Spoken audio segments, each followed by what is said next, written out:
আসসালামু আলাইকুম রহমতুল্লাহি ওয়া বারাকাতুহু। আজকে আমি যে কাজটি নিয়ে হাজির হলাম, এটি হচ্ছে আপনার দুশ্মনের দুশ্মনের খারাপ জবান বন্ধ করার জন্য। এটা সর্বশ্রেষ্ঠ একটি কাজ। অর্থাৎ আপনার দুশ্মন আপনার উপর শত্রুতামি করে, আপনার ক্ষতি করে, আপনার জন্য মানে যত খারাপই আছে আপনার লাইফের জন্য ক্ষতিকারক, এমন দুশ্মনের জবানকে আপনি চিরতরে বন্ধ করে দেওয়ার জন্য এই কাজটি শ্রেষ্ঠ একটি কাজ। এ পর্যন্ত কাজগুলো যতগুলো মানুষের জন্য আলহামদুলিল্লাহ করেছি, সাথে সাথে আলহামদুলিল্লাহ ফলাফল নিশ্চিত হয়েছে। তবে আমি যদি কাজ করি তাহলে তো আমি শুধুমাত্র একটা কাজ দিয়ে কাজ করি না, তার সাথে আরও বহু কাজ একত্র করে তারপরে একসাথে 10 থেকে 15টা কাজ একত্র করে ফুল কমপ্লিট কোর্স কাজ করি। আলহামদুলিল্লাহ ফলাফল ইনশাল্লাহ নিশ্চিত। এরকম হাজারো বহু প্রমাণ আপনি পাবেন। তো মূল কথা এটাই, আমি যে কাজগুলো দিব সম্পূর্ণ সত্য এবং প্রমাণিত কাজগুলো দিব। আপনি যদি সঠিকভাবে কাজগুলো করতে পারেন ফলাফল 100-তে 100 নিশ্চিত ইনশাআল্লাহ। তো বন্ধু, মূল আলোচনাতে আমি চলে যাইব। তার আগে বলবো, যারা এখনও ভিডিওটা লাইক দেন না অবশ্যই ভিডিওতে একটা লাইক দিয়ে রাখেন। যারা বন্ধুদের মাঝখানে শেয়ার করেন অবশ্যই শেয়ার করে পৌঁছে দিবেন। যারা নতুন আসছেন অবশ্যই চ্যানেলটি সাবস্ক্রাইব করে বেল বাটন অন করে রাখবেন ইনশাআল্লাহ। আসার মূল আলোচনাতে আমি যাই।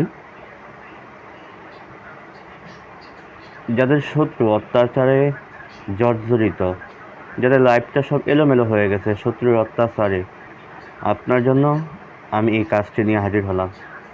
আপনি আপনার শত্রু চিরতরে আপনার শত্রুকে ধ্বংস করে দেন, শত্রুর জবানকে আপনি বন্ধ করে দেন, খারাপই জবানকে আপনি বন্ধ করে দেন। সে জিন্দিগিতে আর কখনো আপনার শত্রুতামি করতে পারবে না ইনশাআল্লাহ। তা আপনি কাজটি করবেন কীভাবে, আপনি করবেন কীভাবে সেই বিষয়ে আমি আলোচনা করব।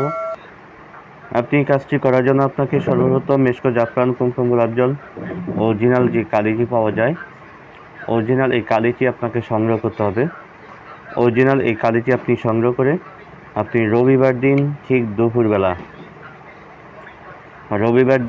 ঠিক দুপুরবেলা আপনি জায়নামাজ বিছিয়ে ফাঁকসাফরত অবস্থায় মাথার উপরে সূর্যের তাপ রয়ে প্রখর রৌদ্র এমন হালত আপনি বসে মেশকো জাফরান কুমকুম গোলাপ জল কালি দ্বারা, আমি স্ক্রিনে একটি নকশা আমি আপনাদেরকে দিয়ে দিব।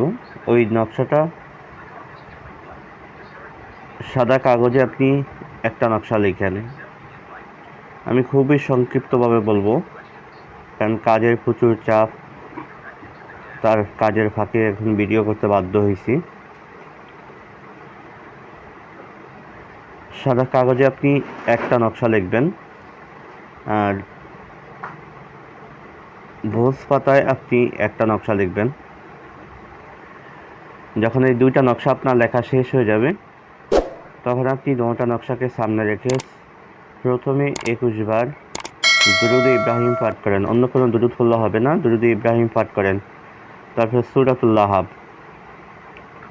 সূরাতুল লাহাব তাব্বাত ইয়াদা আবি লাহাবি ওয়া তাব্বা, এই সূরা লাহাব আপনি 101 বার আপনি পাঠ করে এই তাবিজের উপর আপনি ফু দেন।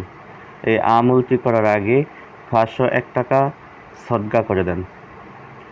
101 বার সূরাতুল লাহাব পড়ে আপনি তাবিজে ফু দিয়ে সর্বশেষ 21 বার আপনি দুরুদ ইব্রাহিম পাঠ করে আবার তাবিজগুলোর উপরে ফু দেন। এবার আপনি কাজটি করবেন কীভাবে, ভোজপাতায় আপনি যে তাবিজটা লিখলেন এই তাবিজটা আপনি নদী থেকে হোক বা পুকুর থেকে হোক জীবিত একটা মাছ আপনি ধরবেন। একটা মাছ ধরে ওই মাছের মুখের ভিতরে তাবিজটা আপনি ঢুকে দিবেন। ঢুকে দিয়ে মাছের মুখটা সুতা দিয়ে আপনি সেলাই করে দিবেন। সেলাই করে দিয়ে ওই মাছটা আবার আপনি পানিতে, পুকুরে অথবা নদীতে ফালিয়ে দেন। নদীতে হলে সবচেয়ে ভালো হবে, নদীতে আপনি ফালিয়ে দেন। আর 2 নম্বরে সাদা কাগজে আপনি যে তাবিজটা দেখলেন সেই কাগজটা আপনি একটা ব্যাঙ আপনি ধরেন। ঘরকুনি ব্যাঙ ধরে ঠিক ঘরকুনি ব্যাঙের মুখের ভিতরে তাবিজটা ভরে আপনি মুখটা সেলাই করে ব্যাঙটা ছেড়ে দেন। ইনশাল্লাহ আজিজ তখন থেকে শুরু করে 24 ঘন্টার ভিতরে আপনার শত্রুর জবান চিরতরে বন্ধ হয়ে যাবে ইনশাআল্লাহ। এটা খুবই পাওয়ারফুল একটি কাজ। আশা করি প্রত্যেকেই কাজটি করবেন, ফলাফল ইনশাআল্লাহ নিশ্চিত। যারা আমাকে দিয়ে করাতে চান তারা অবশ্যই আমার সাথে স্ক্রিনে নাম্বার দেওয়া থাকবে, যোগাযোগ করে নিতে পারবেন ইনশাআল্লাহ। তো আমি স্ক্রিনে নকশাটা দিয়ে দিই। নকশাটা হলো এটা। এখানে এটা খুবই পরীক্ষিত কাজ। আলা হুব্বি ফালান বিন ফালানের জায়গায় এখানে হবে আলা বাগদিন হবে। ফালান বিন ফালানের জায়গায় আপনার শত্রুর নাম, শত্রুর মায়ের নাম অথবা বাবার নাম দাইমান আবাদান। প্রথম ফালান বিন ফালানের জায়গায় আপনার শত্রুর নাম, শত্রুর বাবা অথবা মায়ের নাম কে খারাপি জবান বন্ধ হয়ে যায় এবং আলা হুব্বি আপনার নাম, আপনার বাবা অথবা মায়ের নাম দাইমান আবাদান। এবার আপনি কাজটি করেন, ফলাফল ইনশাআল্লাহ নিশ্চিত আপনি। আজকে আলোচনাটা এই পর্যন্ত থাকবে, দেখা যাবে পরবর্তী ভিডিওতে। সে পর্যন্ত আমার সাথেই থাকেন। ওমা তৌফিক ইল্লা বিল্লাহ। আসসালামু আলাইকুম ওয়া রাহমাতুল্লাহি ওয়া বারাকাতুহু।